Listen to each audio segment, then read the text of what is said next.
Imagine this. A student is expelled from school, accused of violating rules nobody could clearly explain. But here's the twist. This wasn't just any student. He was an honor student, a model of discipline and promise. What followed would expose shocking racial discrimination and shake the foundations of the institution. Stay with us as we uncover the shocking truth, and let us know in the comments where you're watching from as this story unravels, so you don't miss what really happened. Marcus Thompson had always been the kind of student teachers used as an example. Straight A's, perfect attendance, captain of the debate team. Everyone knew him, or thought they did. But everything changed one Monday morning in September. Marcus received an email from the principal, a request to meet immediately in her office. He assumed it was about the upcoming school play. He'd been cast as a lead. Instead, the principal's words hit like a hammer. "Marcus, we've received multiple complaints about your behavior. Effective immediately, you are expelled." Marcus blinked. Expelled? For what? The accusations were vague, almost laughable. Disruptive behavior, violation of school policies. He knew neither was true. Marcus left the office in shock, his backpack feeling heavier than ever. Rumors started spreading instantly. Some students whispered about a fight that never happened.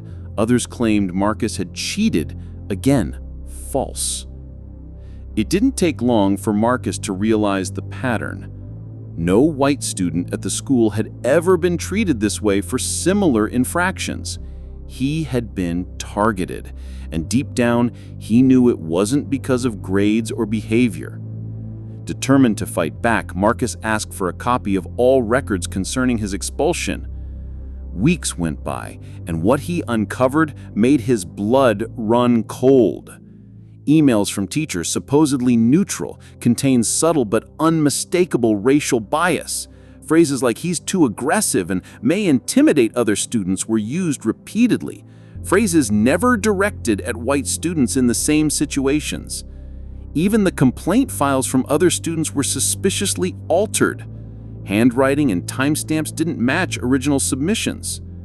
Someone had gone to extraordinary lengths to make Marcus look guilty. Marcus didn't fight alone. His parents immediately hired civil rights attorney Angela Simmons, a woman with a reputation for taking on powerful institutions and winning. Angela dug deeper. What she discovered shocked everyone involved. The school board had a secret policy of expelling black students at higher rates for minor infractions, a practice that had gone unnoticed for years. She compiled emails, alter reports, and hidden documents into a mountain of evidence that proved discrimination was systematic, not incidental. Once the story leaked, local news picked it up. Social media exploded with outrage. Students and parents started coming forward claiming similar treatment. The hashtag Justice for Marcus trended nationwide. The school district tried to stay quiet, issuing only a vague statement about reviewing policies while behind closed doors, board members scrambled to cover their tracks. The lawsuit filed by Angela Simmons demanded not only Marcus's reinstatement, but also policy changes and financial compensation for emotional trauma. Courtroom battles were tense. School administrators insisted Marcus was expelled for behavioral reasons, but emails, witness testimonies, and document analysis painted a clear picture. The student had been targeted because of the color of his skin. The trial lasted weeks, with each revelation more shocking than the last. Teachers were forced to testify under oath, some admitting they had been told to manage certain students more strictly. During a particularly dramatic session, the defense tried to discredit Marcus by bringing up unrelated minor incidents from previous years. Angela countered expertly, showing how these incidents were blown out of proportion compared to similar actions by white students. Then came the bombshell. A whistleblower from within the district came forward, providing internal emails that explicitly discussed keeping certain students in check, a euphemism used repeatedly to target black students for minor misbehavior. The courtroom gasped. Even the judge looked stunned. After months of tension, the jury delivered a verdict in favor of Marcus. He was not only reinstated, but awarded a substantial settlement for the emotional trauma he endured. The school district faced national scrutiny. Several administrators resigned, policies were rewritten, and oversight committees were installed to prevent such abuses from ever happening again. Marcus returned to school with his head held high. Though nothing could erase the stress and humiliation he had suffered, his resilience became an inspiration to other students fighting against discrimination. Marcus's case sparked a nationwide conversation. Civil rights organizations used his story to push for policy reviews in schools across the country.